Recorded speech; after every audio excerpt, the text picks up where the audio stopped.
नमस्कार, मैं बद्री मिश्रा आप सबका स्वागत करता हूं अपने इस YouTube चैनल और पेज YouTube में। आज हमारे साथ लोक के पथिक, लोक के अविराम सिपाही और लोक के चर्चित गायक श्री नरेंद्र बहादुर सिंह जी यहाँ पर उपस्थित हैं। आज हम उनसे उनकी गायकी के संदर्भ में, उनकी यात्रा के संदर्भ में, उनके लोकगीतों के संयोजन के संदर्भ में और जानेंगे, उनके गीतों को सुनेंगे।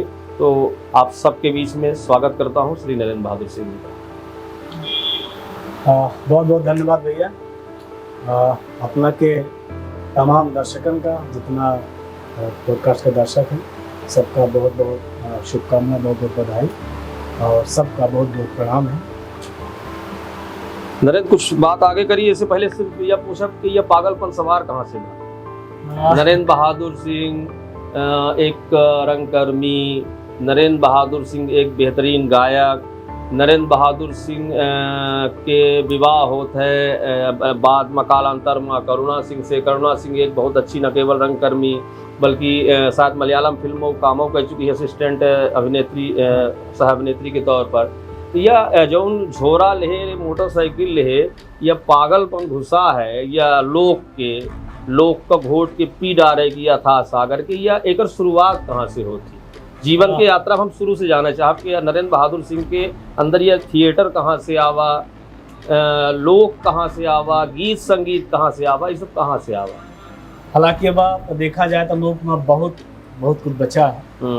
लोक जैसे देखा जाए तो समुद्र है, जितने अब अपना हो जाए जब उतने मिल गई। हम तो बहुत कुछ बहुत सामान्य रूप से ऊपर से खोजा गया। कोशिश और करी लागी कि आगामी कुछ दिनन में या कुछ महीना के अंतराल में एक फिर से यात्रा की जाए। यह शायद लास्ट अंतिम यात्रा कहा लोग के, जिक्र बाद हमका लागत है कि इस साल है 2 साल और है, जिक्र बाद लोक में जो कुछ बचा है, गीत गायन गाथा, ये सब धीरे धीरे वो विलुप्त से या वाणी से, मुखवाणी से समाप्त हो जाए। शुरुआत हमारा अगर अपना देखा था, हम शासकीय उच्चतर मध्य विद्यालय लतोरा के पढ़ाइया हैं, वहाँ से पढ़ें और वहाँ से पढ़े के बाद फिर सीधी आए। और जब सीधी आए तो सीधी में हमारे जने बुआ के लड़का हैं अजय सिंह गहरवाल, ये प्रोफेसर हैं, जो अध्यक्ष था ना जो कॉलेज। हाँ, कॉलेज के अध्यक्ष संजय गांधी के खड्डी महाविद्यालय के प्रोफेसर हैं। तो उन्होंने परिचय कराया नीरज भैया से और रोशनी भैया से। उस समय ये लोग यहाँ थिएटर करना शुरू कर चुके थे, थिएटर कर रहे थे। रोशनी भैया पढ़ते भी थे खैरागढ़ में और यहाँ शुरू भी कर चुके थे नीरज भैया के साथ में। उनसे परिचय हुआ और मैं गाता था पहले से। हाँ, तो उन्होंने कहा कि आप गायन के लिए खैरागढ़ चले जाइए, वहाँ से एडमिशन ले लीजिए और आप वहाँ से गायन की पढ़ाई शुरू करिए। मैं गायन के लिए खैरागढ़ 1-2 महीने बाद, एक इसके बीच में एक नौकरी भी की थी। अच्छा। 4-5 महीने की, 12वीं पास आउट होने के बाद नौकरी के लिए चला गया था दिल्ली। वहाँ 4-5 महीने एक नौकरी की। फिर वहाँ से जब कुछ पैसे आए, हालांकि वो पैसे मेरे पढ़ाई में लगे नहीं होंगे, सारा पैसा तो पिताजी ने दिया, लेकिन ये था कि कुछ थोड़ा बहुत कर लें। तो वहाँ से आने के बाद फिर जैसा नीरज भैया ने बताया था, तो रोशनी भैया के साथ फिर खैरागढ़ गए। वहाँ इंटरव्यू हुआ संगीत में, संगीत के लिए, पढ़ाई के लिए, लेकिन वहाँ सिलेक्शन हुआ नहीं। उन्होंने कहा कि आप यहाँ 1-2 महीने रहकर ठीक से और प्रैक्टिस कर लीजिए, क्योंकि शास्त्रीय संगीत का एडमिशन था। हम तो वैसे सामान्य भक्ति गीत या लोकगीत ऐसे ही गाँव के गवैया थे। उन्होंने कहा कि आप प्रॉपर 1-2 महीने प्रशिक्षण ले लीजिए, इसके बाद आपको हम एडमिशन दे देंगे। तो उसी बीच में रोशनी भैया पढ़ते थे जो ड्रामा डिपार्टमेंट था खैरागढ़ का, तो वहाँ ले गए। वहाँ हमारे जो गुरुदेव हैं, जो डॉक्टर योगेंद्र चौबे जी, रंगमंच की मतलब पढ़ाई करवाते थे वो। उन्होंने कहा कि तुम्हें संगीत में क्यों जाना, तुम थिएटर में आओ, और थिएटर में सब कुछ है। थिएटर में संगीत भी है और थिएटर में नाट्य तो है ही है, और डांस फॉर्म जो भी तुम करोगे लोक का है, सब कुछ इसमें है। तो इसे सीखो और एक अलग कोर्स के रूप में संगीत ले लो, लेना चाहो तो, नहीं तो फिर लोक संगीत कर लो। तो एडमिशन, और मैं वहाँ से लौटना नहीं चाहता था। मैं 4 महीने नौकरी करके दिल्ली की समझ गया था कि ये क्या जीवन है, इसमें तो जाना नहीं है, ये करना नहीं है। तो इसलिए मैं संगीत में नहीं हुआ तो मैंने थिएटर ही जो पढ़ना है, सोचा कि यही पढ़ेंगे और एडमिशन ले लिया। और वहाँ से 3 साल की पढ़ाई की। 1-2 साल तो मन नहीं लगा, फिर धीरे धीरे मन लगने लगा। हाँ, लेकिन थिएटर में मैं उतना एक्टिव नहीं रहा उस समय वहाँ। बाकी लोग थे हमारे सारे जितने बैचलर वगैरह हैं, रोशनी लोग हैं, लेकिन मैं ज़्यादातर किताबें पढ़ता था। और मुझे ठीक से याद है कि आखिरी वर्ष में जब जो लाइब्रेरी है, पुस्तकालय जो विश्वविद्यालय का, वहाँ चिन्हित होता है कि किसने कितनी किताबें जो है इशू कराई हैं। तो उस बैच में सबसे ज़्यादा मेरे नाम से किताबें इशू थी। मैंने उसमें लगभग हमको लगता है 1500 के आसपास किताबें थिएटर की हूँ, जितना हो सब पढ़ डाली, क्योंकि वो बहुत बड़ी लाइब्रेरी है, 60,000 किताबों की बड़ी लाइब्रेरी खैरागढ़ विश्वविद्यालय की। तो वो किताबें पढ़ी। उसके पहले तो जो सामान्य किताबें होती हैं सिलेबस की, वो पढ़ के गया था, कुछ था नहीं।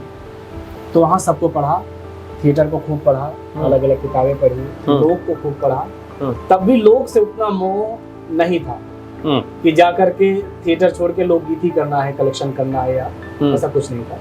अभी थिएटर में भी मन उतना नहीं रम रहा है, लोक में भी किताबें में पढ़ता था।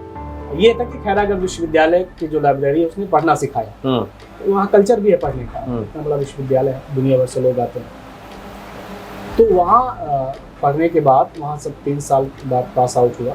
ये था कि एमए करेंगे थिएटर से, लेकिन 3 साल में ही इतना ज़्यादा हो गया था कि एक जैसा दोहराव ना हो। तो लगा कि अब एमए नहीं करना चाहिए, प्रॉपर उतरना चाहिए फील्ड में और फील्ड में काम करना चाहिए। तो बाकी लोगों ने एमए किया, मैंने छोड़ दिया और मैं यहाँ आकर के संस्था थी नीरज भैया की, हिंदू बात समिति, और ये लोग पहले से काम कर रहे थे। फिर यहाँ साथ में काम करना शुरू किया। काम करते करते नाटक लिखना शुरू किया। नाटक की जो वर्कशॉप हुई नाट्य लेखन की, उसको भी अटेंड किया भोपाल में। नाट्य विद्यालय जो भोपाल है वहाँ उसका वर्कशॉप हुआ था। उसके बाद फिर कुछ नाटक लिखे, नाटकों में एक्टिंग की। पहले उतना अच्छा एक्टर नहीं था, यही जो है कर करके। वो जो पहला नाटक खेला था जिसको मैं देखने गया था लकोड़ा में, कौन सा था वो तो फर्स्ट ईयर में आप गए थे और दीनू भैया गए थे। तो फर्स्ट ईयर में मैं था, तो वहाँ नाटक देखता था। तो वो जुनून था कि मैं खुद नाटक करूंगा। तो देख देख के वहाँ हमारे जो सीनियर थे, तो पहला नाटक किया था मैंने, लिखा भी था, बघेली में किया भी था। चांद इतना सुंदर है, चांद इतना सुंदर क्यों। तो वो इतना ही था कि लोग चांद पे जाना चाहते हैं और धरती का। मुझे याद है वो लकोड़ा का नाटक, मेरे ख्याल से अभी 15-16 साल, इससे ज्यादा हो गए समय। हाँ, इससे ज्यादा हो गए, 14 साल के आसपास। तो कुछ आगे बढ़े। तो फिर खैरागढ़ से यहाँ आने के बाद मैंने यहाँ जो है, जब हमारे नाटक जो है जैसे कर्णमारम है, ये जब बघेली में तैयार हुआ, लखमरबा तैयार हुआ, चंदनुआ तैयार हुआ, तब लगा कि हम लोग गीतों का प्रयोग तो कर रहे हैं नाटकों में, उनका कलेक्शन नहीं कर रहे। मैंने बहुत सारा खंगाला तो देखा कि कलेक्शन बहुतायत नहीं हुआ है, लेकिन बहुत कम हुआ।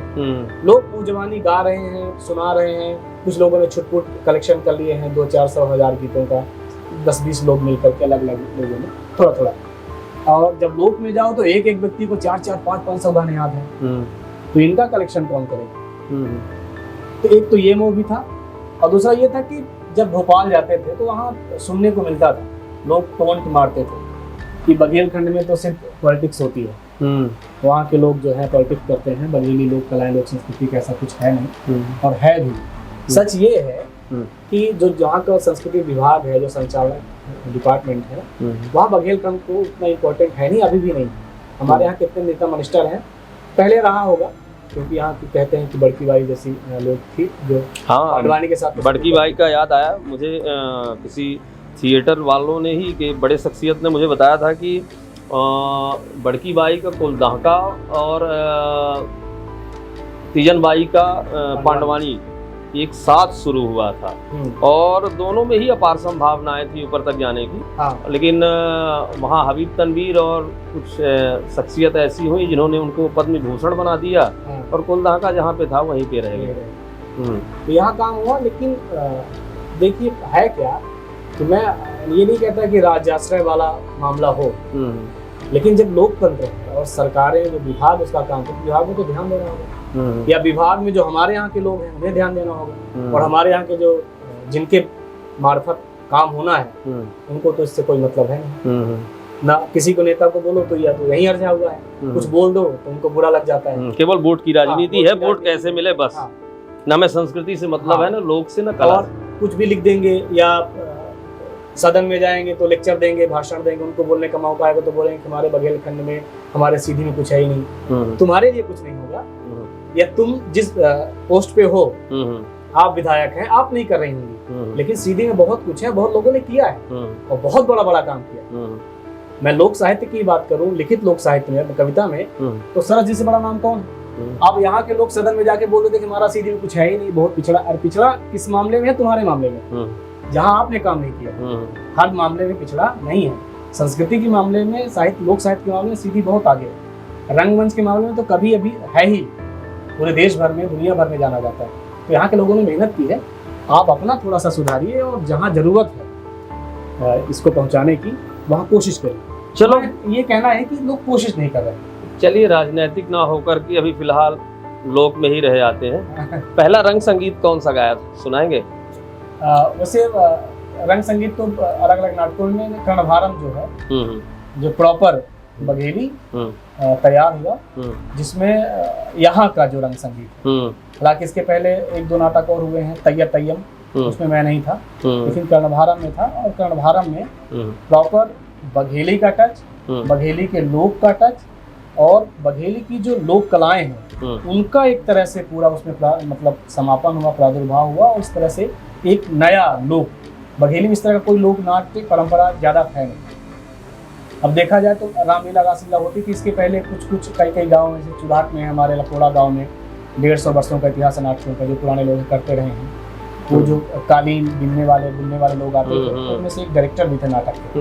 हमारे गांव में उसके बहुत सारे लोग खत्म हो गए, जो 2-3 लोग, एक लोग बचे हैं जिन्होंने अभिनय करते थे नाटक। तो कल्चर तो था, लेकिन वो भी लिखे, जो नाटक लिखे गए उनका कल्चर था, कोई लोक से निकल के नहीं आया।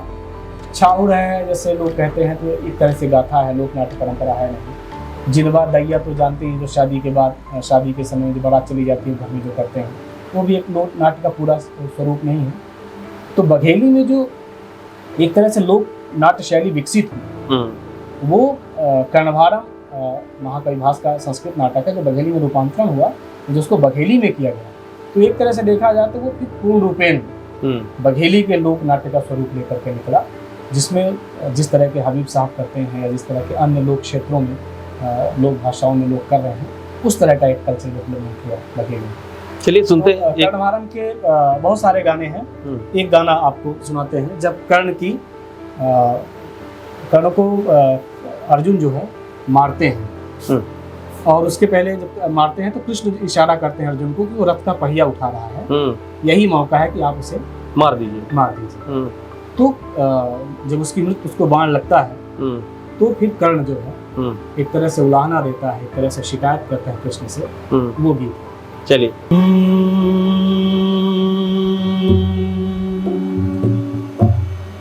अर्जुन होई गाए प्राणा पियारा बा, करानई काहे बैरी हो।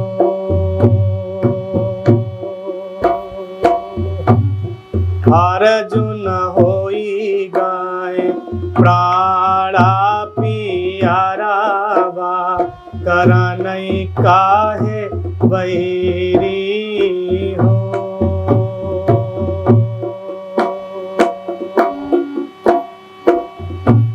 दूनों एक कोकी आकेरा लालाना, एक मित एक छलना हो। दूनों एक कोकी आकेरा लालाना, एक मित एक छलना हो।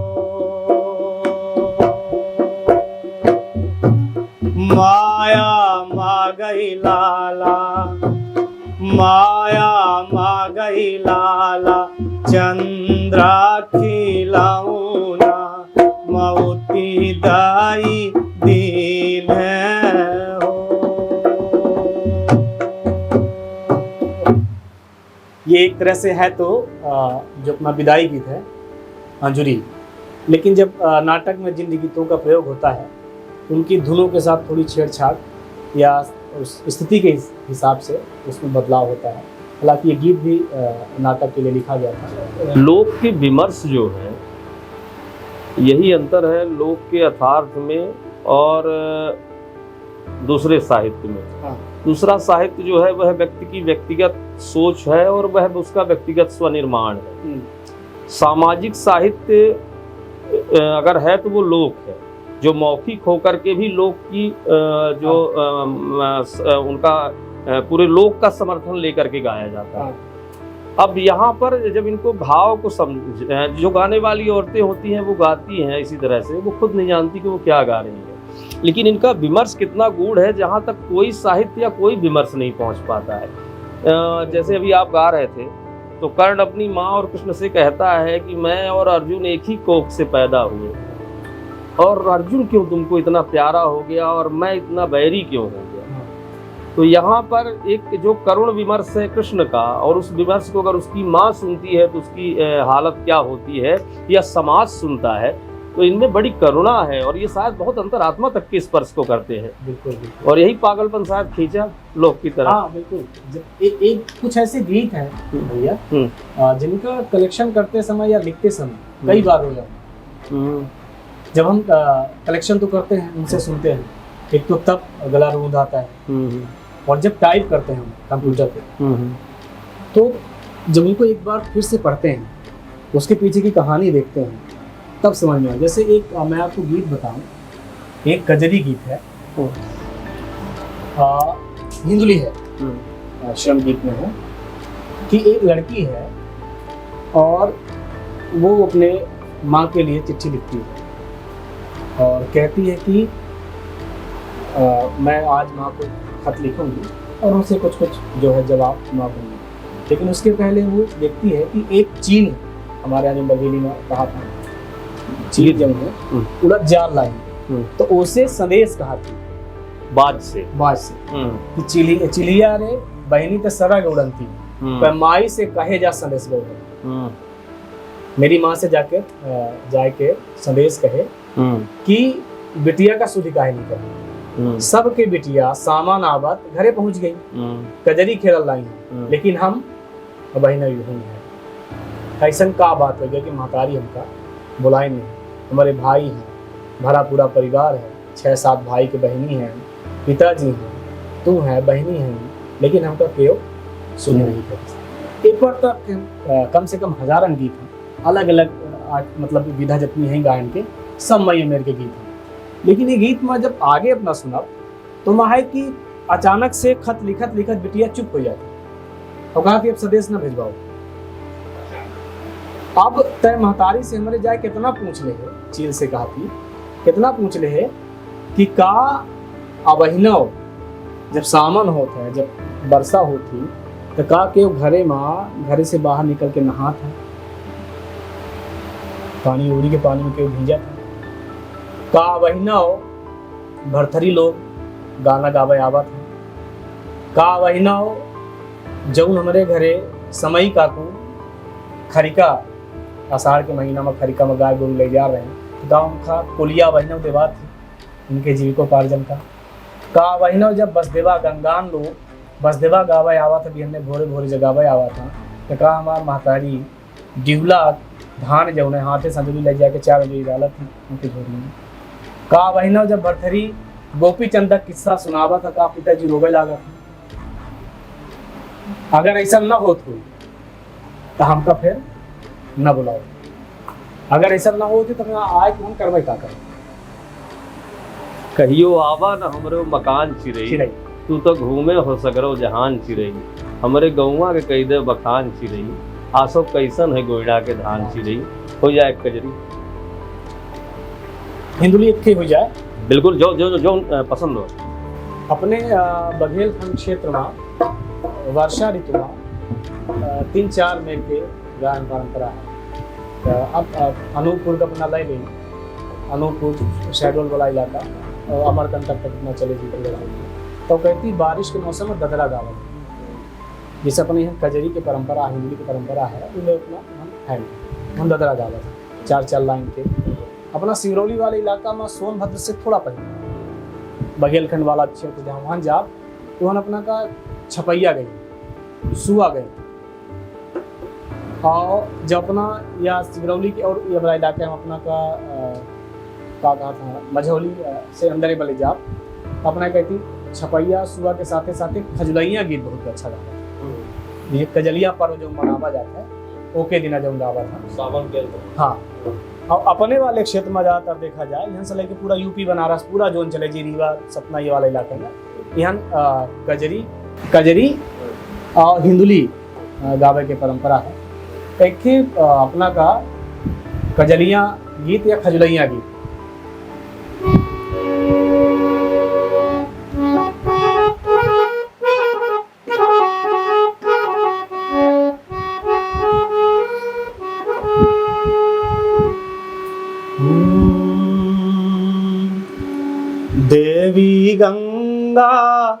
देवी गंगा लहरा तोहार,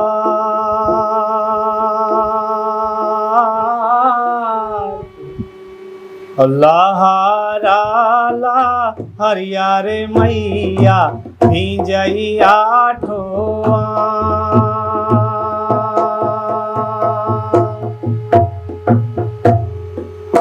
अरे हा देवी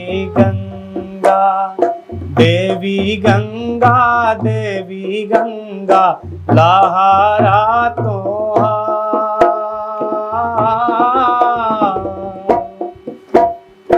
लहरा ला हरियारे मैया भिजैया ठोहार।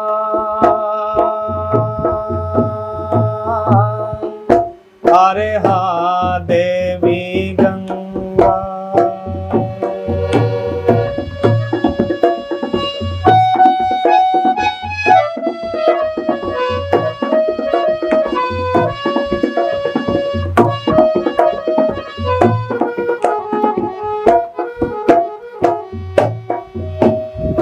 घरे रो भैरा करा, घरे रो भैरा करा, पहाड़े रो गाय, डेहरी बैठी रो बिटिया तोहार। अरे हा देवी गंगा, देवी गंगा लहरा तोहार,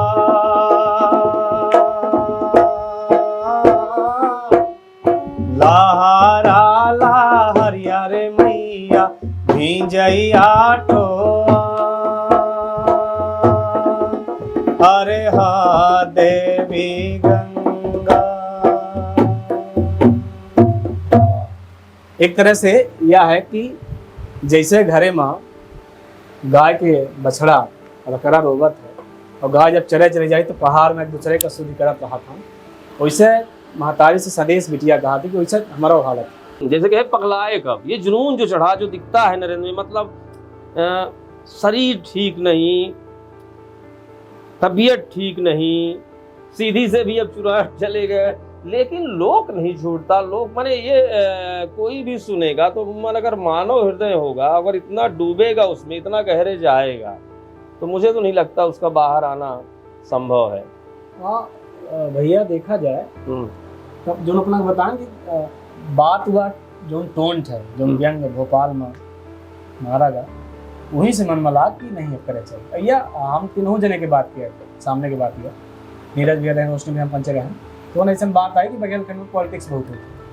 अंकल पॉलिटिक्स से नहीं है, पॉलिटिक्स तो खानदानी आई बेचारे करवे करी, लेकिन पॉलिटिक्स के अलावा वो सब है जो हर जगह है, मजबूत है बघेलखंड कला संस्कृति के मामले में। और हम पंचे खूब संकलन करें, सबके सहयोग से खूब संकलन में लगभग समझ लीजिए कि 20 से 25 हज़ार लोकगीत संकलन है, जो उनमें गाथा है, कथा है, बहुत सारे अलग अलग तरह के गीत हैं। नृत्य गीत। हाँ, बहुत समय पहले जब शायद प्रोफेसर कमला प्रसाद मध्य प्रदेश हिंदी एकेडमी के या शायद जी संस्कृति कला विभाग के निदेशक थे, कपिल तिवारी जी भी थे, जी वो लोग मेरे घर आए थे। तो उस समय पर उन्होंने थोड़ी बहुत बातचीत हुई थी, तो उसमें मुझे चाचा के वो लोग मित्र हाँ थे, हाँ तो कुछ काम दिया था कि तुम लोकगीतों पर कुछ काम करो। तो उसमें थोड़ा वो मेरा मन उस टाइम पे नहीं करता था वो सब, तो लेकिन चाचा ने उसको बताया समझाया था कि हमारा कितना समृद्धशाली ये लोक कला क्षेत्र है, जन्म के पूर्व से लेकर के कुआं झकाई से लेकर के, हाँ और उसके बाद तुम बढ़ते जाओ तो बघेलखंड पहला ऐसी जगह है जहाँ की संस्कृति में मृत्यु गीत है। तो दिल्ली के एक बड़े कला समालोचक थे, तो ऐसे विमर्श में हमने कह दिया हम बहुत समृद्धशाली संस्कृति से, हमारी लोक परंपराएं तो इतनी बड़ी हैं जो आप पूरे भारतवर्ष में नहीं पाएंगे। तो उन्होंने कहा ऐसा क्या है? तो मैंने कहा हमारे यहाँ जन्म के पूर्व से लेकर के मृत्यु गीत तक है। तो उन्होंने कहा कि ये तो असंभव है, मृत्यु गीत तो किसी भी भारतीय संस्कृति में अमूमन मैं आज तक नहीं पाया, मैंने बड़ा काम किया। उस वक्त तो उनको मैंने जवाब नहीं दिया। जब मैं सीधी आया तो यहाँ मैंने चाचा से पूछा कि ये हमारे यहाँ मृत्यु गीत कैसे होता है, तो उन्होंने दिखाया कि देखो अगर हमारे आस पड़ोस में कोई किसी घर में ऐसा होता है कि उनके घर में किसी की मृत्यु होती है, तो आप देखते हो कि घर की महिलाएं जो है एक लय में करुण स्वर में कुछ रोते हुए, और शायद वो उसकी यादों में बखान करती हैं। और अगर ये मृत्यु गीत नहीं होता तो लौटते हुए वो चुपचाप लौटती। बिल्कुल। तो ये मृत्यु गीत नहीं हुआ तो क्या हुआ? तो हम तो इतने समृद्धशाली हैं, पर बात वहीं पे कि राजनीति से फुर्सत मिले तब ना। चलो ये राजनीति की बात होती रहेगी। बिल्कुल, आपने कहा परंपरा है, और पहले कल्चर मतलब परंपरा ही थी कि आपको रोना ही पड़ेगा। आप देखिए ना, गाँव में महिलाओं का था कि फलाने की दुल्हन रोती नहीं आई, या फलाने के उनके घरे तो नहाएगी 10 रात, 1 किलोमीटर आधे किलोमीटर की यात्रा करते थे प्रॉपर। जब नहाने जाने तालाब दूर होता था, तो पैदल जाते थे, सब लोग पैदल आते थे। तो सोचिए कि घर से निकली है 1 किलोमीटर, पूरे रास्ते महिलाएं रोती थी। और वो पूरा जो पत्नी थी या जो लोग थे, वो पूरा जीवन का जो उनकी दिनचर्या रही होगी, जितना जीवन उन्होंने पिछला जिया है, जिस तरह का उनका रहा होगा बर्ताव, वो पूरा बखान करती थी। स्त्री विमर्श को मैं ये महसूस किया कि जिस तरह से समाज में गिरते और स्त्री की दशा जिस तरह से गिरी, तो स्त्री के विमर्श को मुझे नहीं लगता कि पुरुष समझ सकता है। और मैं जैसे अभी कह रहे थे कि जो ये गीत गाती हैं महिलाएं, लोकगीत जिसमें से बड़े विमर्श हैं और उनमें से बड़े साहित्य को मौन होना पड़ता है, जिस तरह से राम को लेकर के है, कृष्ण को लेकर के है। अभी आप सुना रहे थे कि कुंती के प्रति और कृष्ण के प्रति कृष्ण का भाव जो है, कृष्ण की जो पीड़ा है, और उसको जिस तरह से महिलाएं अगर गा रही हैं तो उसमें कितना गूढ़ विमर्श है। तो मैंने देखा है अपनी दादी लोगों को अकेले में गाते हुए और रोते हुए, मतलब उस व्यथा को वो फील कर रही हैं, उसमें वो जी रही हैं, लेकिन उनको मुखरता नहीं मिली है। उनको बाहर से कोई अगर जिस वक्त वो समर्थन मिल जाएगा जो साहित्य को मिलता है, तुलसीदास का साहित्य एकमात्र उसकी लोकप्रियता का कारण है कि वो गांव में गाया जाने लगा, चौपालों में गाया जाने लगा, और घर घर में उसका पाठ किया जाने लगा, तो पहुंच गया। बाकी का साहित्य जो है तो वो मानते हैं कि जितना गूढ़ होगा, जितना कठिन होगा, जितना क्लिष्ट होगा, उतना बड़ा साहित्यकार वो होगा। फिर एक विधा और आई कि साहित्यकार केवल साहित्यकार से बात करना चाहता है, वो आम लोगों से बात ही नहीं करना चाहता, उनसे ऊपर है। तो ये चले व्यथा रहेंगी या चली आएगी। हम इस विषय पर बात करें कि बघेली मतलब लोक साहित्य का परिचय क्या है। बघेलखंड क्षेत्र को अगर देखा जाए भैया, जितना मैंने अभी कलेक्शन किया है, मुझे लगता है कि जो बघेलखंड का अलग अलग क्षेत्र है बघेली का, जैसे पचेली वाला इलाका है, कटनी वाला, फिर तिरहारी वाला इलाका है, आप बांदा वाले क्षेत्र में चले जाइए, सोनभद्र इलाके से लेके आप बनारस तक चले जाइए, उस पूरा जोन में जो अवधि वाला इलाका है, और अनूपपुर तक पूरा इलाका। तो अनूपपुर वाला जो इलाका बहुत सारा है, उसमें तो हम मान सकते हैं कि बहुत सारा छत्तीसगढ़ी और ट्राइबल का भी है, लेकिन बहुत सारे इलाकों में बघेली का ठीक ठाक स्वरूप है। तो जितना कलेक्शन किया है उसमें देखा जाए तो संस्कार गीत एक तो जन्म से लेकर मृत्यु तक मान लीजिए, जन्म संस्कार के बहुत सारे गीत हो गए, सोहर से हो गया, और जो 4-5 संस्कार हमारे यहाँ मनाए जाते हैं, चाहे उपनयन हो, चाहे पंचेदन हो, चाहे मुंडन हो, और ये संस्कार के गीत हैं, पसनी के गीत हैं। इसके बाद विवाह में दोनों वर और कन्या दोनों पक्ष मिला करके 40 के आसपास गीत गाए जाते हैं, 40 धुनें जो मिली हैं अभी तक अलग अलग तरह से। फिर उसके बाद आप सीधा मृत्यु संस्कार ही आइए। तो मृत्यु संस्कार में हमारे यहाँ वो रोने की परंपरा तो ठीक है, मान लीजिए वो तो है ही कल्चर, लेकिन जो हमारा ट्राइबल इलाका है उसमें प्रॉपर मृत्यु गीत गाने की परंपरा। मृत्यु गीत, हाँ, 10वीं के दिन, 10 के दिन वो लोग मांदर बजा करके और अच्छा बढ़िया गीत गाएंगे। हाँ, उसे हम मृत्यु गीत कह सकते हैं। उसे हम निर्गुण परंपरा का गीत भी कह सकते हैं, क्योंकि उन गीतों में नश्वर संसार, आत्मा के जो अमरता है, आत्मा नष्ट नहीं होगी, जो हम बाकी जगह पढ़ते हैं, कवि में पढ़ते हैं या अन्य साहित्य में पढ़ते हैं, वो लोक में है। कोई लोक का निर्गुण सुना सकते हो? बिल्कुल, चलिए। 2 गीत आपको सुनाते हैं। एक तो मृत्यु गीत जो प्रॉपर कर्मा है, और दूसरा एक गीत है जो प्रॉपर निर्गुण है और बहुत गूढ़ है। आप उसको समझेंगे, उसका अर्थ भी करेंगे। अरे बात सुन। सबसे परे मिलई के बोला,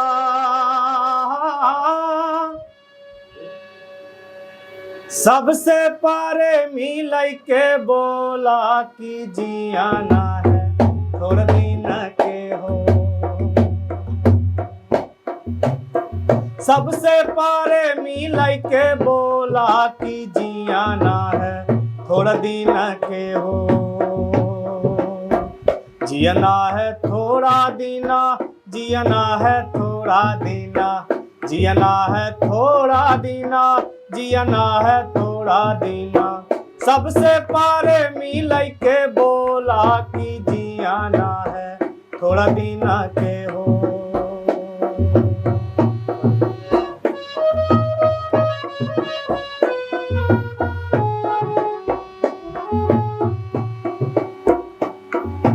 माता मरे से जे मन छुटगा, पिता मरे संसारा, पिता मरे संसारा। माता मरे से जे मन छुटगा, पिता मरे संसारा, पिता मरे संसारा। भाई मरे से बहिया टूट गए, भाई मरे से बहिया टूट गए, बहिन मरे परिवार समझावन वाला रोबत ना। रोवे वाला सुघारा न काया, समझावन वाला रोबत ना। रोवे वाला सुघारा न काया, समझावन वाला रोबत ना। खटिया का है सुना गसैया, सब दिन सूते मोला, सब दिन सूते मोला। खटिया का है सुना गोसैया, सब दिन सूते मोला, सब दिन सूते मोला। एक दिना जब फेरा फिरी है, एक दिना जब फेरा फिरी है, टांग के लाई जा तोला, समझावन वाला रोबत ना। रोबे वाला सुघारा न काया, समझावन वाला रोबत ना। रोबे वाला सुघारा न काया, समझावन वाला रोबत ना। यह प्रॉपर, यह मेरे से बहुत सारे गीत, ये तक के गीत हमका जो याद है। हमारे कलेक्शन में तो गीत के अनूपपुर वाले बेल्ट से यहाँ से लगभग 100 के आसपास की संख्या में होंगी। लेकिन ज़्यादातर कर्मा और कुछ छपैया में धुन में है। एक बाद अपना देखब जब कि अपने यहाँ कबीर के परंपरा तरहावे में साहब सलाम से लेके जितनी परंपरा है महाराजा विश्वनाथ सिंह के, मतलब वीर सिंह के ज़माने से, और अपने यहाँ के कबीर का गारी के स्वरूप में अपना सुनत है। जैसे होलिका दहन जहिया होता है तब देखा कहीं कबीर सुना हुआ, तो वो कबीर बहुत अश्लील गाना है। एक तरह से कबीर का उस समय बदनामों का कोशिश की गई हुई, और बाकी परंपरा के ऊपर हावी नहीं हुई था। एक तो हुआ कबीर गायन है, और लोक में देखा जाए तो कर्मा माँ, शैला माँ, बहुत सारे फाग गीतन माँ, ज़्यादातर फागन माँ निर्गुण परंपरा भरी पड़ी है। देखिए अपना का निर्गुण गीत सुनाई थे जो फाग में है।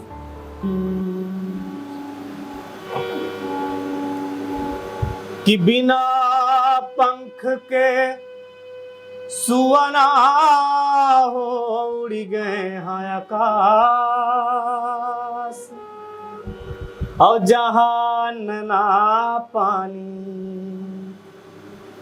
मरी जई पियास जहान ना पानी बिना पंख के सुअना होड़ी गए हाय आकाश जहान ना पानी मरी जई पियास जहान ना पानी।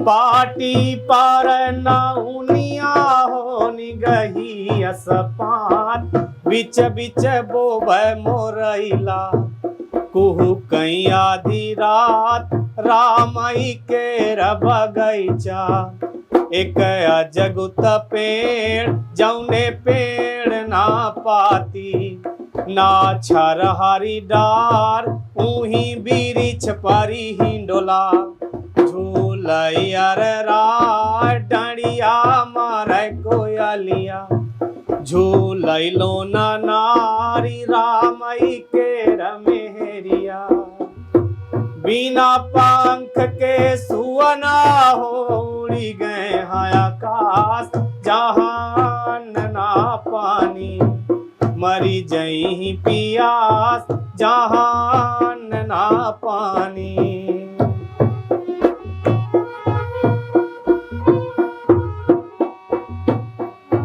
मठतई के टूटी तारा छिया हो कोहरा भी हंसाय छानी मधई गए मथानी जानी कौने काट लागई न घुन घाउड़ेरी पीढ़ा बैठा आबा घाई ललाई के उठा गोरिया नहबाव सोनबन के रगेड़ुआबा देहिया मलीदार मलिया के रछोकरवा फुलबा लोरी लाव सीता के रखसाई दे चंपा का चनार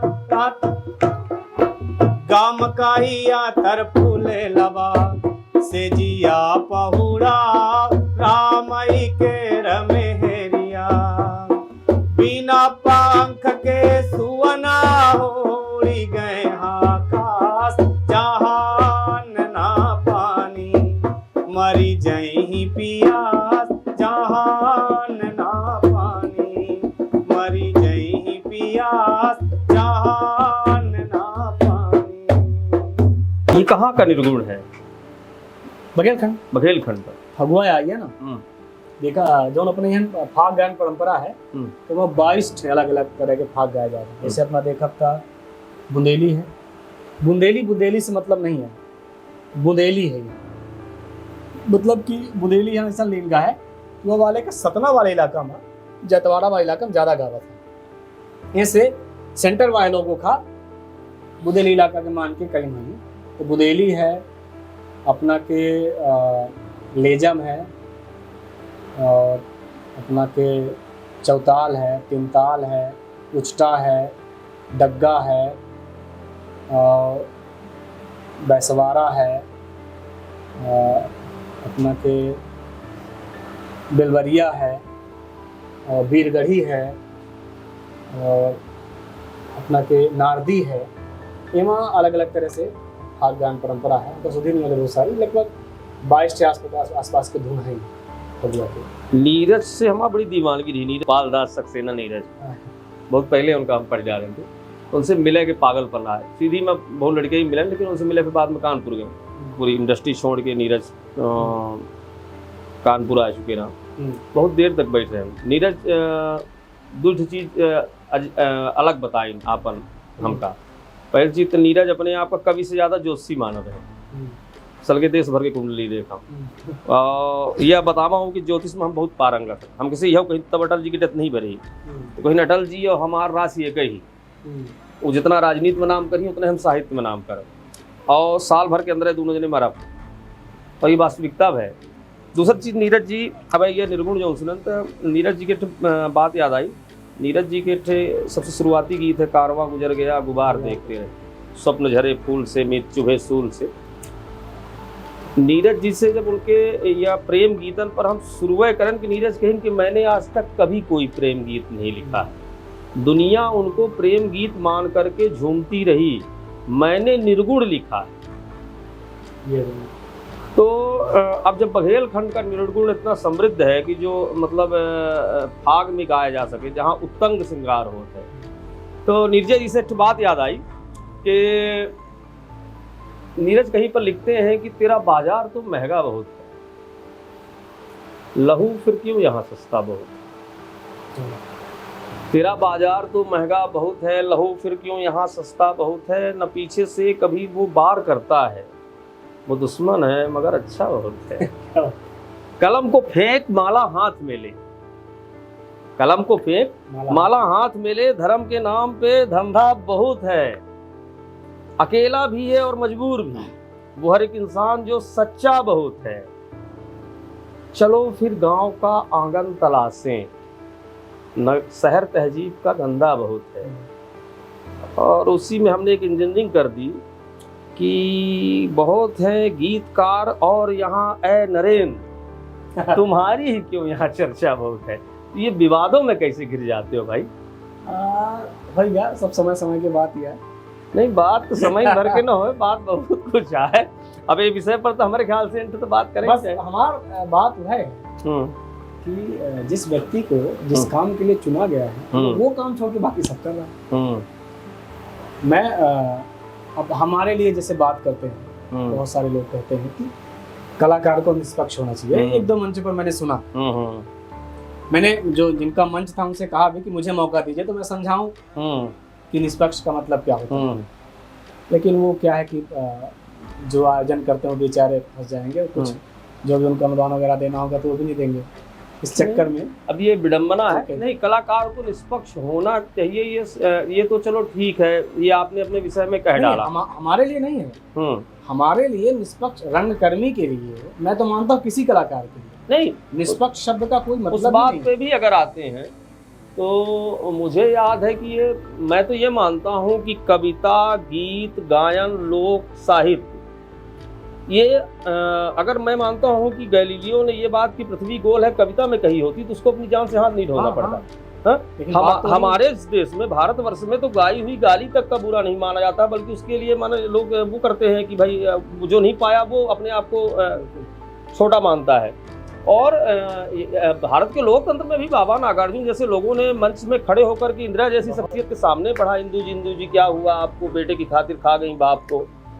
तो निष्पक्षता की जब आप तलाश करते हैं तो अपने भीतर उदारता का भी प्रकटीकरण होना चाहिए, ये बिल्कुल मानता हूँ। चलो ये बातें राजनीतिक हो जाएगी। ये बताओ कि अभी एक लोक संग्रहालय कोई अपना बना रहे हो, ये कहाँ से कैसे, इसके विषय में कुछ। बघेली लोक संपदा, तो मैंने पहले बघेली लोक संपदा नाम रखा था क्योंकि पुस्तक का जो क्रम है हमारे संग्रह का वो भी इसी बघेली लोक संपदा श्रृंखला में आ रही है। 26 खंड में अभी तो वर्गीकरण हुआ है जो गीतों का अलग अलग, तो 26 खंड टोटल बन रहे हैं।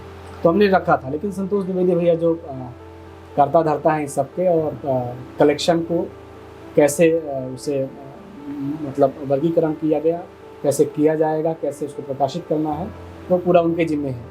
कहाँ से प्रकाशक ढूंढना है, कैसे बात करनी है, वो पूरा उनका, कहाँ से खर्चा आएगा, पूरा उनका काम है। इसमें वो बड़े जीवट, और इसमें वो लगे रहते हैं, बहुत जीवट शख्सियत है।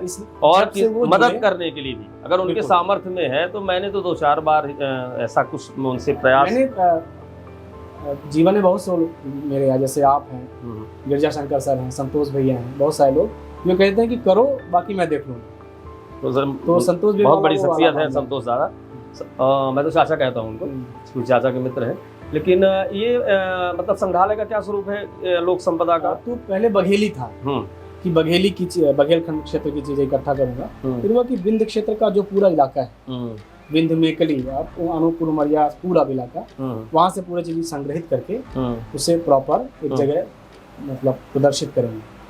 तो संग्रहण तो बहुत है, लगभग 6-7 लाख की सामग्री है। अभी उसका निकाला जाए तो पीतल के, कांसे के सब बहुत बर्तन हैं, पुरानी चीजें हैं, पुराने औजार हैं, वस्तुएं हैं, जीवन उपयोगी जो रही हैं, लेकिन उनका प्रदर्शन नहीं हो पाया क्योंकि जगह बड़ी चाहिए और उस तरह का है नहीं। 1-2 बार मैंने कहीं बात भी की लोगों से, कुछ कहीं अनुदान मिल गया वो मिला नहीं। बघेली में कहा था कि अपने बिना अपने अपने मरे सड़क मारे सड़क नहीं हो तो हम समझी लागे सारा कमाएंगे देखे कोई तो हो जी प्रदर्शन उसका प्रॉपर करेंगे, तरह की योजना है। तो लेकिन ये लोग सबसे फुर्सत मिले तब ना। अभी तक में लगभग कितने लोकगीतों का संग्रह कर डाले? हमको लगा था कि लगभग अपना जो बताए तो 20-22 हज़ार हैं। 20-22 हजार लोकगीत, इतने बड़े समंदर से। हाँ, अब कहा है कि जो लोक कथा संग्रहित करें हैं तो ओखा जब सोची लागे कि वह कस के व्यवस्थित हुआ। लोक कथा तो हम बघेली में रिकॉर्ड कैले हैं, जो मैं बघेली में गावा था, लेकिन ओखा हिंदी में लिखे करी या तो बघेली में लिखाई जाए उन बड़ी समस्या वाला है। क्योंकि जो लोक कथा है तो एक दो रात वाली हैं, बड़ी बड़ी हैं। तो संतोष भैया से बात ही कह रहे हैं तो भैया कहें कि पहले तो जब में सुनाई लोग ओखा में लिख डाला, एक बाद फिर हम का करे के है ओखा देखी थे अपने हम हमें लगे लगभग 70-72 लोक कथा हैं अलग अलग तरह से, बड़ी बड़ी लोक कथा। किताब कैसे आ चुकी? किताब 3 हैं प्रकाशित। अब नए सिरे से जो है प्रकाशन चालू हुआ है, अनामिका प्रकाशन। तो अब पहला खंड सोहर राग परंपरा के लगभग 800 पेज के, दूसरा खंड ऋतुगीत परंपरा के। अब पहले यह रहा कि सोहरा के 3 खंड बड़ी हो रही किताब, लेकिन अब उसमें से बहुत सारा गीत हम हटा दें, बहुत जो पुनरावृत्ति वाले कुछ गीत रहे, अब थोड़ा बहुत अर्थ तो अलग अलग देते रहे, लेकिन एक तरह से पुनरावृत्ति रही। बहुत सारे गीतन का हटा के और लगभग 500 से 600 सोहर एक गीत में 800 पेज में उनका कुछ व्याख्या के साथ एक किताब 800 पेज के सोहर राग परंपरा। और दूसरा किताब जो है ऋतुगीत परंपरा। ऋतुगीत वाले में अपना के कजरी, हिंदुली, सुआ, छपैया, ददरा और खजुलैया के गीत, चैती वगैरह, जो बघेलखंड माला की चैती की बहुत ज़्यादा समृद्ध परंपरा नहीं है, 4 से 10 गीत, लेकिन अपने हम बोनी वाले कुछ गीत हाँ श्रम गीत दोनों का शामिल करें हैं। तो इस तरह से अब 2 खंड जो है 800 पेज के नए सिरे से अनामिका प्रकाशन से प्रकाशित हुई और इन्हें अगस्त में यह महीना में अनादिकाल से लोक के संचालन या लोक गीतन के पीढ़ी दर पीढ़ी हो रहा है। हमारे ख्याल से ऊपर वर्ष के तो नहीं आकलन की जा सकता है मानव सभ्यता के साथ ही कब से ये आरंभ है।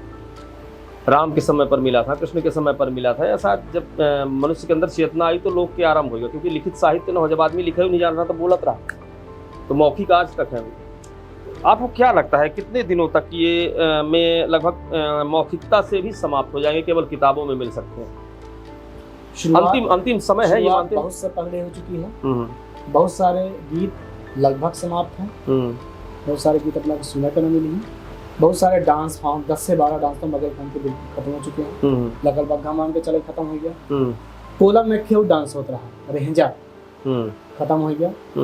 अपना का एक बीछी पहाटा प्रॉपर नृत्य होता रहा, जिनमें बीछी बन के और डांस करते रहे, प्रॉपर खत्म हो चुका है। बीछी से ज्यादा बीछी के मंत्र गाई थे बनाना, बीछी के मंत्र है फिर सुनाई थे। अपने यहाँ जेड़ी होते रहे, खजवैया समय में जेड़ी खेलते रहे, और खजूर ऊपर चढ़ के लकड़ी पर बांस के जो दूचे बना के प्रॉपर जेड़ी खेला होता रहा। एक तरह से जेड़ी खेलत रहे कि बॉल बनावत रहे बड़ी का, और जैसे हम बच्चे पिटाना हुआ खेली थे ना गढ़वा गेंद, तो जेड़ी में चढ़ के लोग जेड़ी के खेल खेलते रहे। ये अनूपपुर वाले बेल्टा बहुत सारे समय तक रहा और एक तरह से विलुप्त प्राय डांस फॉर्म है। अपन यहाँ लाई देखिए जिनखर हम पंचे या इंद्रवती नाट्य समिति नीरज धैर्य सम्मिलित मिल के जिन्हें नृत्य फॉर्म का एक पहले सरस जी लोग काम कर देंगे, वह नृत्य फॉर्म के 2-2, 3-3, 4-4 ग्रुप बचे। हालांकि ग्रुप है अब लोग करा था, लेकिन अब लोग बाहर नहीं आगे चाहते हैं, करे भी चाहते हैं। जैसे मान लिया हिराई बची है, हिराई लाठी बची है, कोलदांका बचा है, कर्मा सैला है, सैला है, कहाँ सुबह छपैया नृत्य बचा है अपने सिंगरौली वाले बेल्टा में, काली नृत्य है, काली जवारा नृत्य है, गुदुम बाजा प्लस नृत्य वो मान के चली। ये मुख्य रूप से इतने आर्ट फॉर्म जो कुछ डांस फॉर्म बचे हैं, बाकी विलुप्त माने। फिर गायन परंपरा में लगभग बचे हैं, लेकिन 1-2 गीत, 10 गीत, 15 गीत। अपना बम्भुलिया सुनी हम कलेक्शन करें, बम्भुलिया के मुश्किल से 100 कलेक्शन हमको मिला, 100 गीत। बम्भुलिया एक तरह से टप्पया 2-2 लाइन की होता है, एक धुन में गायन करे के यात्रा गीत है। जब प्रॉपर यात्रा करे जाते हैं लोग गावत हैं, लेकिन हमका खूब कोशिश करें 100 से ज़्यादा मिलवे नहीं, मतलब 100 के अंदर ही होंगे। बहुत सारी जगह पुनरावृत्ति है, तो मान लीजिए हम हटा दें तो 90-95 गीत हैं, उनसे ज़्यादा मिला नहीं। लेकिन हम माने थे कि बहुत गीत रहे होंगे। अगर वो यात्रा गीत है और यात्रा के समय गावा जाता रहा तो क्या 90 गीत में 50 गीत में पूरा बघेलखंड यात्रा कर लिया रहा। हम सीधी के मान के चलते कि सीधी के लोग यात्रा करें तो 50 गावर हैं। इतने बड़े क्षेत्र में वो बमफुलिया गावा जाता है, अमरकंटक से लेकर यहाँ तक। आज तक अलग अलग विचार, अलग भाव न रहे होंगे। 40 साल पहले, जैसे आपने कहा कि जब हम वहाँ गए खैरागढ़ गए तो ना थिएटर में उतना हम रम पाए ना संगीत में, लेकिन किताबें मैंने खूब पढ़ी। हाँ, तो मैंने भी थोड़ा बहुत जब पढ़ा तो मुझे महसूस हुआ कि जीवन बहुत छोटा होता है और दुनिया बहुत बड़ी है। तो दुनिया को अगर आपको जानना है तो 2 ही माध्यम, या तो आप यात्रा करिए, और इतनी बड़ी दुनिया की इतने छोटे जीवन में यात्रा संभव नहीं, तो पढ़ करके ही उसको जाना जा सकता है। बघेलखंड में जिसे अपना बसदेवा गान परंपरा है, बघेलखंड के जितने लोकगीत हम तो कहते कि संपूर्ण भारतीय लोक परंपरा में जौन लोग जनमानस में जितने गीत गथा कथा हैं, सब दरअसल जीवन शैली के अंग है। जीवन शैली में बदलाव हो रहा है, ऑटोमेटिक गीत समाप्त हो जाएंगे। अपना देखिए बसदेवा जौन गान परंपरा है, पूरी गाथा गान परंपरा है। उसके अंदर 15-20 गाथा लोगन के ऐतिहासिक नायकन के, पौराणिक नायकन के गाई जाती, लेकिन वो विलुप्त है। खासकर बघेलखंड क्षेत्र में लगभग वेंटिलेटर पर जा चुका है। हाँ, जीवन गाथा गाने वाले तो मैंने बहुत कम बचे हैं कि माहौल नहीं रहेगा। अपना के घरे भिनसारे 4 बजे भोरे के गावा चला जाए। जीवन शैली 8 बजे उठे की परंपरा है, 4 बजे उठल रहा है। पहले हमका शुद्ध है कि हमारे दाऊ हरे घर रहते रहे, तो बसदेवा जब गाय वाले हैं पहुँच जा बसदेव लोग घंटी बजावत, खुटखुटी बजावत, अब जय गंगा में करत, तो सब जने उठ के बैठ जाए खटिया से, और लड़का का लोग सब उठा दें, श्रवण कुमार गाथा चल रही है। दरअसल लोग जो है तय करे रहा कि कौन से गाथा गान परंपरा का कौन जाति जो है कौन हिसाब से ओखे मौलिकता का लेके जीवन में ओखा उतारे के हिसाब से कौन प्रयास करी, जैसे मूल्य संवर्धन के हिसाब से वह चीज़ रही। जैसे बसदेवा गावत रहे तो बसदेवा लोग सुनर रहे, तो श्रवण कुमार के गथा पुराना नहीं, बिल्कुल नहीं है कि श्रवण कुमार के दुल्ही, श्रवण कुमार के बाप माता ने खाना पीना नहीं दे रही, मार डाल रही, श्रवण कुमार निकाल दी, बिल्कुल नहीं है। हम अच्छी पत्नी हैं, लेकिन लोग ओखा कहानी का बदलिस। और श्रवण कुमार के जो पूरा है कि कैसे बाप महतारी के 4 धाम की यात्रा करावा था, तो नैतिक मूल्य के निर्धारण करेगा और लोगन बच्चन में डाले खातिर लोग यह तैयारी बनाई। यह परंपरा बहुत दिन तक रही और एक असर रहा। लोग का समझी कहावत है कि जो मैं श्रवण के दुल्ही करीस तो वह मैं कहूँ करे चाहते का, इनमें से बहुत कहावत है। लोग मतलब ओखर असर रहा। अब जब हुआ असर, जीवन शैली खत्म हो गया, हम 8 बजे सोच के उठे क्या है, अब तो बसदेवा कहाँ गावे जाइए। और बसदेवा कहा था कि हमारे परंपरा है कि 4 बजे भोरे से दिन तक गावे के, दिन के बाद बंद के देखे, मन हमका दोष लागा था, परंपरा खत्म हो गया। फिर वो पंचे कोशिश करी, फिर अपना 8 बजे जागी तब वो अपना सुना दे, लेकिन लोग सुनने का तैयार नहीं है। अपने यहाँ के जो बसदेवा रहा देखिए कि बदल चुका है, सब सरंगी ले ली। हम पंचे सब हर बसदेवा का जानी थे कि सब हिट के आई, कोनो चौराहट के आई, कोनो अपना केहन के आई, लेकिन सब लोग सारंगी बजावे लगे और भरथरी गावे लगे। क्या कि सारंगी बजाई ही थोका मधुर लागी तो लोग हाँ 2 मिनट सुनावा करता, लेकिन बसदेवा का ही खुरकुटी लेके तो न मजा आई। ऐसे जो है तो गायन परंपरा जीवन शैली के साथ बदल रही है। और जो इतना लोग दावा करतला है कि हम बघेली के लोकगीत को बचा ले, हम ही जैसे कलेक्शन करें तो सिर्फ कलेक्शन क्या चाहिए थे, लिखित रूप में कह दे मौखिक से। अब वो लोग कबो तिथि पर मैंने गावा चाहिए तो गा नहीं, बाकी ना हम बचा सके ना क्यों बचा सके। अगर सगला समाज चाहे एक काम कर सकता है कि वो धुन का, वो गीतन का अपने जीवन में उपयोग कर सकता है, लेकिन कई साल कहीं तो संतोष भैया कि 400 साल 500 साल 600 साल इतने आबा लोग के दावे की अवधि है कि लोग मान ली सुनी ही। एक बात तो इतना हाई फाई जनरेशन है तो कहाँ लोग भी सुनी। हम पंचे अपना सुन ले थे किशोर कुमार साहब इनका सबका, लेकिन आगे वाली पीढ़ी का सुना लाही जन जी। हाँ, तो यह ऐसा है जी। लोग जिनमें से नैतिक मूल्य, जो में से लोग नैतिक मूल्य के अवधारणा करे है तो उनके में तो टचे नहीं हो रहा है, और फिर गलती सबके है। चलो ये विमर्श काफी बड़ा है।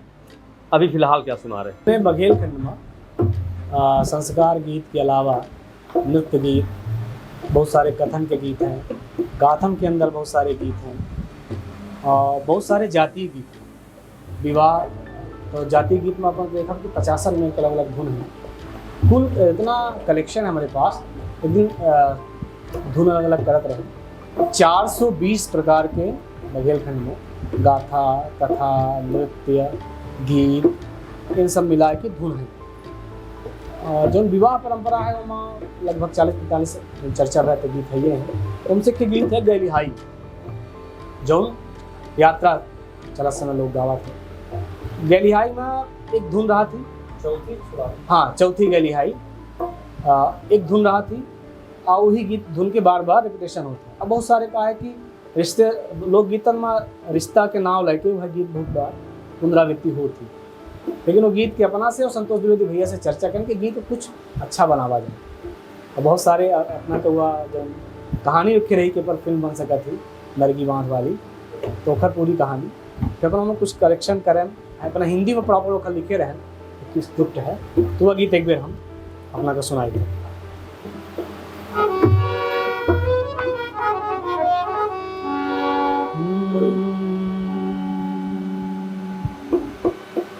सुधियाना किन्हू मोरी माया, आबध जाबे। सुधियाना किन्हू मोरी माया, आबध जाबे।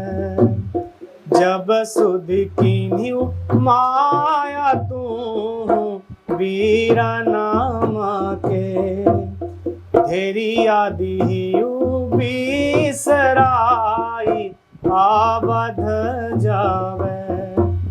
सुधिया न किन्हू मोरी माया, आबध जावे।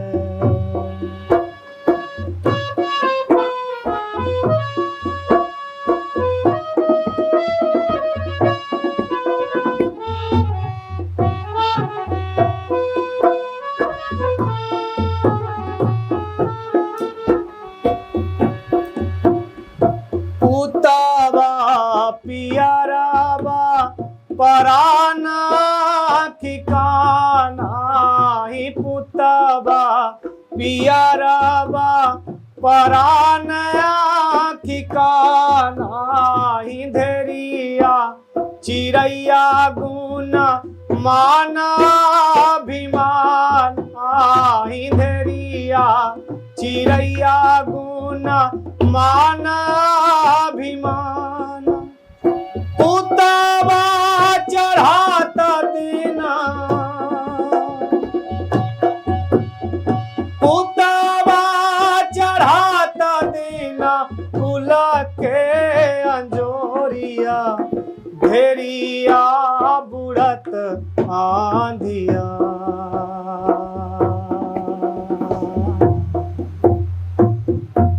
भला सुधि किन्हू माया तू वीरन के, बिटिया दियु बिसराई, आबध जावे। सुधिया न किन्हू मोरी माया, आबध जावे। नरेंद्र जी, जितने भी लोकगीत हैं अमूमन गायित स्त्रियों के द्वारा ही जा रहे हैं या गाए हैं, उन्हीं के कांधे से आए। 60% मान लीजिए। बम भोलिया वगैरह तो छोड़ दीजिए, थोड़े बहुत कुछ ऐसे गीत हैं, फगुआ, बम भोलिया या कुछ ऐसे गीत हैं जो पुरुष प्रधानता रखते हैं, माने पुरुष भी उसमें सम्मिलित है।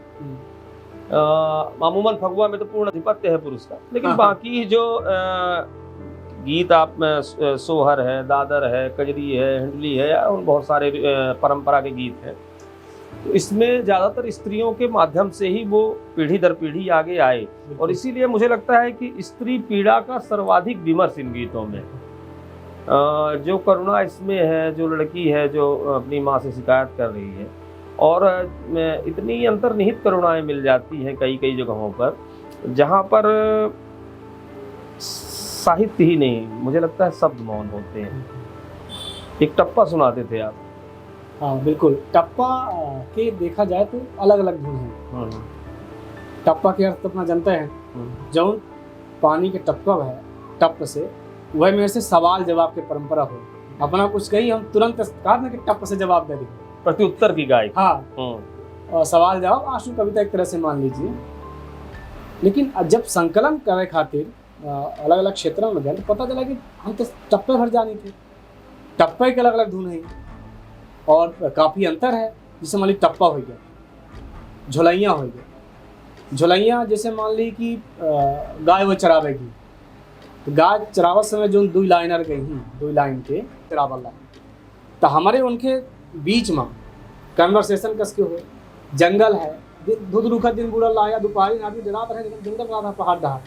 तो गायकी जो बाकी जब डेढ़ लाख हनुमान चालीसा पढ़ा था, तो एक तरह से वो गायकी जो है आधार है। तो अरविंद भैया 1 किलोमीटर दूर से झुलैया गावल्ला, या आधा किलोमीटर दूर से या 100 मीटर कुछ मान सकी थे, और एक बार हम गाय लागे साउंड हमारे कहने के माध्यम से ही तरंग से। तो देखी गायकी हुई में झुलैया के जब अपना धुन देखा तब बिल्कुल तरंग के नुमा है।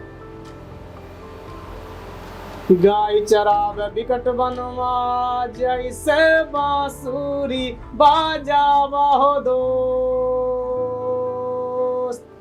हाय रे बिकट बनवा जैसे बांसुरी बाजावा हो यार।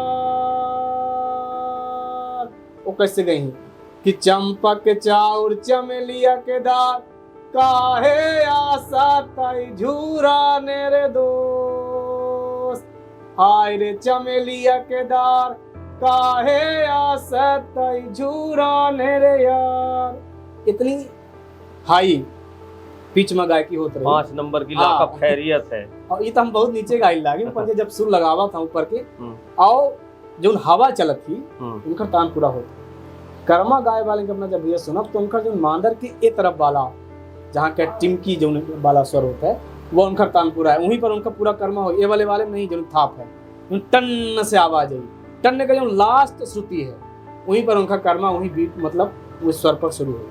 और झुलैया वाले के हवा से टक्कर रहा थी, कहे कितना हवा तरहावे के हवा का चीर के अपन बात पहुंचावे। कैसे झुलैया जो है वह तरंग वाला उसको ओखर उपयोग करता है। देखिए कहा था कि टप्पा गाय वाले वगाए वाले अनपढ़ लोग, माटी भरे वाले, गाय चराए वाले, लेकिन हम जितना संकलन करना पान दिया कि झुलैया, टप्पा, ठड़गिता, पितमा, उधवा पतेरी, ये जितना श्रम गीत गायन परंपरा इनका गाय वाले लोग जो हाँ अपने क्षेत्रीय बोली के या जौन बोली मातृभाषा उनका है उनका सबसे समृद्ध लोग हैं। अगर क्यों व्यक्ति अपने के जवाब के, अपना के सवाल के जवाब बघेली में अपने में गायकी में दे रहा है, सोचो कितना समृद्ध हो अपने भाषा का गायकी। ओखा एक एक शब्द भाषा के पता है, अपना कैसे गान सामने वाला उतना निपुण है, अपना कैसे गान यह वाला व्यक्ति उतना त्वरित रूप से जवाब दे बनाए के, यह कहो लिखा नहीं है। और अपना जब टप्पा देखा तो टप्पा गाय वाले अभिनव जो है पत्ती टोसे में टप्पा गावा जाता है, पत्ती वाला एक दिन रिकॉर्ड करा नहीं गए रहता, अभिनव जब गावा था तो सिर्फ सवाल जवाब है तुरंत। अगर वह संपन्न है, शब्द संपन्न व्यक्ति है, तुरंत ऊँच बनाई और तुरंत जवाब दी। अब वहां तक हाँ, हाँ, अब पहली लाइन जो टप्पा की तो पहली लाइन का कोनो अर्थ नहीं है। जैसे कई दिन कि खोदी खदानिया में चारा नहीं है, असली बात दूसरे लाइन में बिना लबरी बताने गुजारा नहीं। पहली लाइन आमा के पेड़े पटक तरुआ, कोनो मतलब नहीं। तोरे ऐसे तोरे जन्मे बदा है, तोरे लेखा बदा है जन्म रनुआ, असली बात सेकंड लाइन में आई। तो जितना बना सुना साइकिल से आना साइकिल से जाना, लास्ट लाइन दगाबाजी न की है गली मथाना, जिसे है कि नवा नवा बंधा नवा रे ठेकेदार, पैसा मारी शब्द के साथ बदलाव होता है, पैसा मारी हरामी न दीनी सवाल। देखी ये ठेकेदार परंपरा आई हुई, घटना घटित हुई, वह कैसा लोग जो है वो उठाए के वन से और अपने बात में उठा फिट कर। तो यह मेरे से टप्पा की जो गायकी है अपना बघेल में सबसे समृद्ध गायकी है, शब्द श्रृंखला का लेके। निदा फाजली बहुत दिनों बाद लिखे हैं, माने निदा फाजली बहुत बाद में लिखते हैं कि मैं रोया परदेश में भीगा माँ का प्यार, दुख ने दुख से बात की बिन चिट्ठी बिन तार। लेकिन यहाँ पर झुलैया में तो इसका प्रयोग भी हो चुका है, जैसे नरेंद्र बता रहे हैं, इसके तो प्रयोग है झुलैया में कि एक संदेशा भेजता है, दूसरा वहां से उसका प्रत्युत्तर करता है। हाँ। तो लोग कब से इतना समृद्धशाली है और हम यहाँ पर उसको कितना छोटा बना करके रखे हैं, या उसकी चर्चा ही नहीं कहीं है, या लोग कहते हैं कि आपके यहाँ तो राजनीति है, कुछ लोग में है ये नहीं है। चलो ये बातें होंगी, फिलहाल वो जो टप्पा भूल रहे थे उसको सुनना है और हमारे सब दर्शक सुनना चाहते हैं। की बात बता दी आपने यहाँ जो कजरी गीत गान की परंपरा है, क्योंकि कहानी प्रॉपर है हिंदुली में। अरविंद भैया का प्रोग्राम रहा भोपाल में, हम उनका बता रहे हैं कि यह गीत सुनाओ कि नहीं, लेकिन बहुत बड़ा गीत है तो अभय न पावा हुई। वहाँ है कि कजरी जो नायिका है तो वह जौन में महाकवि का नाम है उनका कालिदास हाँ फिर से कहते हैं जौन अपने यहाँ कजरी ऋतु गीत गा परंपरा है। वो ऋतु गीत में कजरी के उत्पत्ति कैसन है, ओखर पूरी कहानी है। एक नायिका है कजरी, ओखर कहानी है। कहा था कि वह बाद में जाऊँ बादल से संदेश कहिस अपने पति लक्ष्मण खातिर, वह बाद में वह संदेश, वह दुख, वह व्यथा उखर कजरी और हिंदुली गीत के माध्यम से लोक में प्रचारित भी वही नाम से जाने जाता है। एक हम कहाँ पढ़ रहे हैं तो वहाँ के लीला रामनगर के भारी कजरी मिर्जापुर सरदार, तो दांडू राय नामक राजा की कहानी आवा थी। और उनके मृत्यु के बाद उनकर पत्नी काफी व्यथित होती हैं और फिर जो वो लिखती हैं वह बाद में कजरी बनाती। हाँ। तो हम चूंकि मध्य प्रदेश मिर्जापुर सीधी जिला मिर्जापुर तो पड़ोसी हैं, तो बहुत सारे उमा कथानक हो था ओकर जो कुछ भाव है, लेकिन फिलहाल तो टप्पा ठीक है। विरह एक विरह टप्पा जो ने पितमा कहा। हाँ, पितमा से मतलब यह प्रियतमा से, प्रेमी जो है ओके खाते पितमा। ऊंची अटारी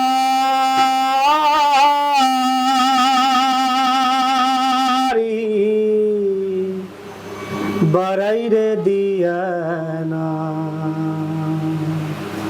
सब सोबे मैं जागूं रे, सब सोबे मैं जागूं अकेला जियाना, सब सोबे मैं जागूं रे। ऊंची अटारी बरई रे दियाना, सब सोबे मैं जागूं रे, सब सोबे मैं जागूं अकेला जियाना, सब सोबे मैं जागूं रे।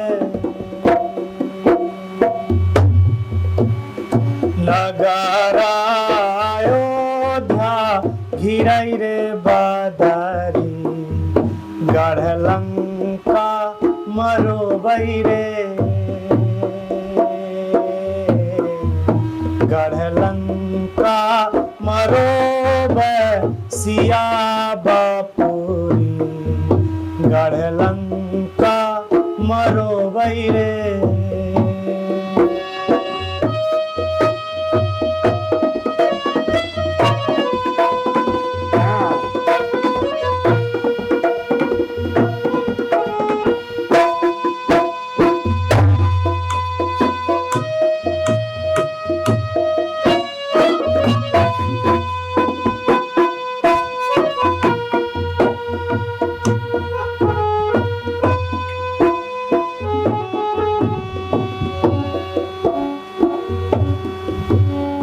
नदिया बहता बहई रे कचरा, कौना उदया वाली होता,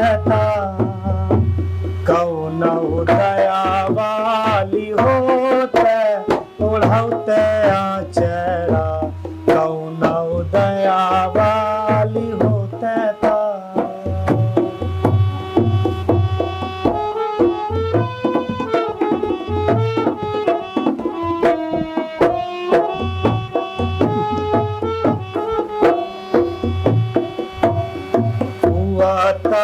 जो धैया बुढ़ाता सुकाबा, हुआता जो धैया बुढ़ाता सुकाबा, तो का कुआना बोला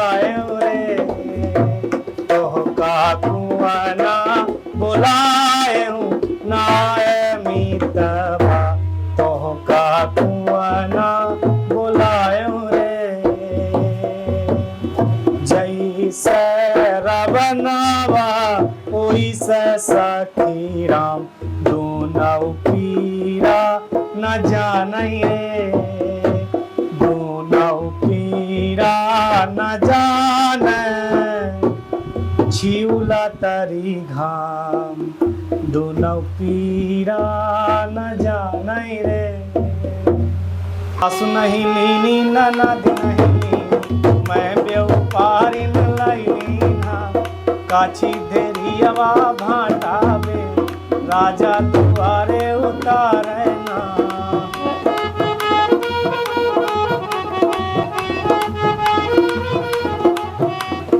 एक भटौना के दुई देवी मेरुआ, सुरुआई दार बनाए ना। ये छपैया है, छपा देखे होते छपैया का। लोक के राम कैसे?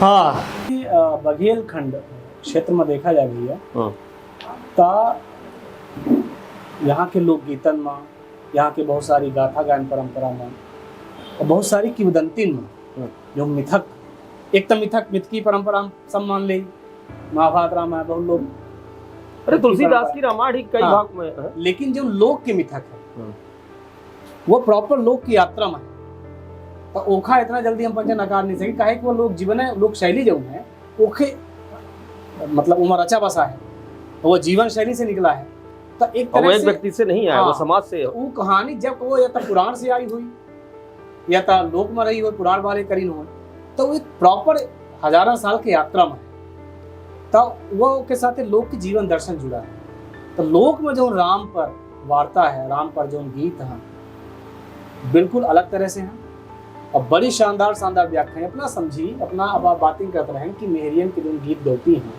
उनमें सबसे ज़्यादा स्त्री विमर्श के साथे साथे उस समय जो स्त्री के स्थिति रही हुई, जो पीड़ा रही हुई या खासकर सामाजिक पीड़ा, वह बहुत ज़्यादा अंतर्निहित में है।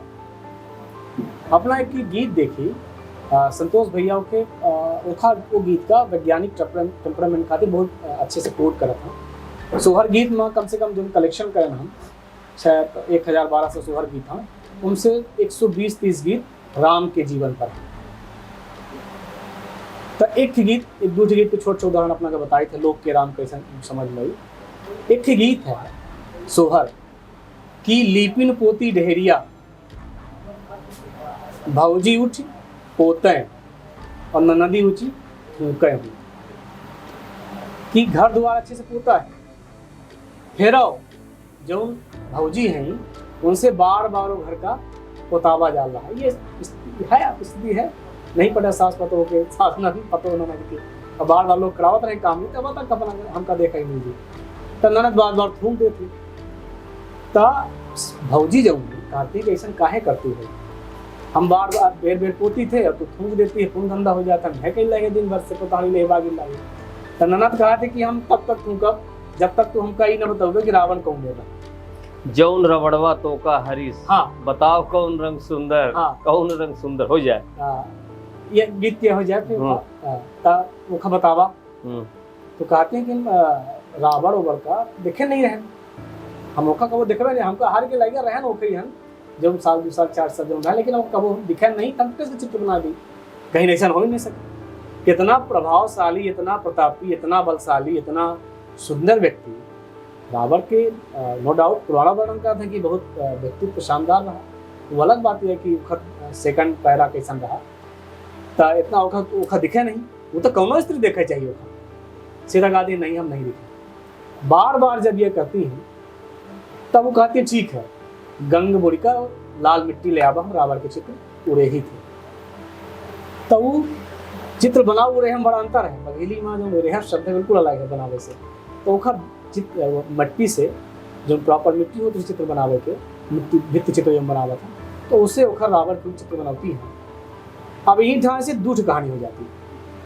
एक कहानी में यह है कि रावण चित्र बनौती है और राम आवे वाले हो था, जैसे वो सारे से दलाने वाले में बोर्ड रखा था, तो सीता ओखा पूरे चित्र का ओली में समेट लेती है, पूरे माटी का, कि राम जाने पर का बनावत सिमेट लेती है, राम नहीं देख पाते हैं। और ननद से कहते हैं कि बताया ना नहीं भैया तुम्हारा, हमको यहाँ से निकाल देंगे, बहुत बुरा भला करेंगे। बिल्कुल लोग सामान्य से जिंदा, राम का राजा और सीता को सम्मानत नहीं, बहुत सामान्य, कि भैया निकाल दे मरी बेटी ही गरिया ही, सब ताना हमारी समाज हमको कही गई था न बताए, तो कहा न बताओ भैया कसम खिला ली। लेकिन जो ननद है सीता के, वो जाके राम का बता देती है कि भैया तू इतने लड़ाई करे, सीता का लाया है सबसे पूरा इतना एक पूरे वंश परंपरा खत्म कर दे, जिन्हें खाई तो पूरा समाज का अल्लाह है कि पूरा बर्बाद कर, सबको मार देने एक मतलब मेहरिया खातिर राम, और तू मेहरिया का लाया घर, मेहरिया रावण चित्र बना वाला है। यह कोनो बात ननद नहीं कही, न राम कहीं न सीता कही, चित्र बनाओगे ना तो बड़ा शानदार खतरनाक है, चित्र वह पूरे बात कह देना तृण धर योट देखें सीता ओखर चित्र रहे अल्लाह यहाँ जिनका तुम्हारा जिन्हें खातिर ना झगड़ा मोल है इतना खातिर पूरे समाज से तू डायरी बने, और रावण चित्र रहे अल्लाह यहाँ। तो राम बहुत गुस्सा भी, लक्ष्मण के बुलाएं कहें कि जा वहाँ भौजी तो रावण जी को बना वाला है, उनका जा घर से निकाल दे, हम उनका मुँह नहीं देखना चाहते हैं, जो लोग की बात है। तो राम का लक्ष्मण कहा कि हम तो ये नहीं कर सकता, हम वैसा न करब पहली बात, लेकिन भौजी गर्भ से हैं और निकालब तो ये तो अपना के शास्त्र वेद नहीं कहता, अपना जोने के मर्यादा पुरुषोत्तम जोने की बात कही थे वह तो भाव अपना गवाही नहीं देते। राम कहा नहीं, अब हम घर में तब गोड़ रखब जब सीता चली गई। तो राम लक्ष्मण जो कहा था कि मन भाई ये ना, और राम जो में सीता लक्ष्मण जो में भाई की सेवा करे हैं, तो जो मेरे अनुगामी रहे हैं वो के हिसाब से कहा था ठीक है उनका करेंगे पड़े। तो जा था और कहा था सीता जी से कि भौजी अपना के मैके वाले बुलाएंगे, अपना मैके चली घूमिए। तो सीता कहती है कि हमारे मैके तो क्यों बचे नहीं।